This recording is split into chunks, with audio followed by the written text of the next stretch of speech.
원달러 환율이 이상합니다. 지금 토요일 날도 여객시장에서 떨어졌는데요. 예, 이게 오늘 새벽에도 보면 여객시장에서 계속 많이 떨어지고 있습니다. 여러분 이거 한번 보세요. 이틀 사이에 원달러 환율 상승폭이 14원이 됐습니다. 14원. 알겠습니다. 진짜 심각하네요. 그죠? 진짜 심각하죠. 저는 상황 자체가 진짜 심각하다는 생각 진짜 많이 해봅니다. 환율 자체가 이렇게까지 떨어지는 것은요, 어째 보면 말입니다. 상황이 심각한 것을 그대로 반영한다 이렇게 생각을 합니다. 실제로 여러분 달러당 1344원입니다. 굉장히 많이 올라갔죠. 이게 여객시장이거든요. 차액거래 선물한 시장이란 여객시장에서 지금 1344원까지 올라갔으니까 결국 연중 최고치를 달성을 한 거예요. 연중 최고치. 지난 5월 2일 날인가요? 1341.2원이 연중 최고치였는데 지금 5월 14일 현재가 1344원으로 연중 최고치를 달성을 했습니다. 물론 이게 장중에 정식 시장에서 개장이 되면 또 달라질 수가 있겠죠. 또 달라질 수가 있겠죠. 진짜 심각하다. 저는 그렇게 생각합니다. 여러분 시장 장난 아니잖아요. 그죠? 이렇게까지 된다는 것은 여러분 시장의 위기감이 그만큼 말입니다. 굉장히 커진다는 뜻이 됩니다. 굉장히 커진다는 거. 저는 그것이 시장 전체에 가져갈 수 있는 그런 상황까지 간다는 것이 심각하다. 저는 이렇게 보는 겁니다. 그런데 왜 이렇게 환율이 요동을 칠까요? 제가 여러분들에게 말씀을 드린 것은 4월에는요 배당의 계절이기 때문에 올라갈 수밖에 없다. 달러에 대한 수요가 많기 때문에 더 많은 원화를 주고 달러를 사야 된다. 그래서 달러 가격이 올라간다. 그 말씀을 제가 드렸잖아요. 그러면서 5월이 가면서 안정화를 찾을 거다. 저도 여러분들에게 그렇게 설명을 했습니다. 그러나 단이라는 단서를 달았습니다. 단이라는 단서.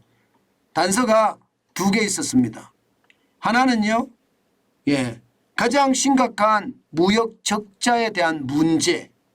이것은 국내 시장으로 달러 공급이 그만큼 줄어진다는 이야기니까 달러가 적어지고 공급은 줄어들고 수요는 똑같다 그러면 이게 결국은 더 많은 원화를 주고 사야 되니까 올라간다. 이렇게 말씀을 드린 게 하나고요. 또 하나는 한미 금리 역전에 대한 우려감이 크다. 지금 우리가 한 번도 가보지 않은 길을 갔는데 기본적으로는요 1.75%라는 게 사실은 충격적인 수치다. 이것을 생각을 하면 이게 결국은 환율에 영향을 미칠 거다. 이렇게 이야기를 했습니다. 그런데 그 두 가지 외에 미국의 국가 부채에 대한 이게 어떤 부도의 위험 이게 또 하나의 아이디어로 작동을 했거든요. 그러니까 시장에는요 국가 부도에 대한 위험이 굉장히 커지니까 그게 그대로 달러 인덱스에 반영이 된 겁니다. 안전자산 쪽으로 가려고 그러는 거죠. 안전자산 쪽으로. 안전자산 쪽으로. 아니 국가가 부도가 나면 안전자산이라는 게 금이라든가 뭐 달러도 안전자산이잖아요. 채권을 못 사니까 겁이 나서. 그러니까 너도 나도 이거 말이야 이렇게 가면 안 되는 거야. 이렇게 생각하면서 모두가 달러를 산다.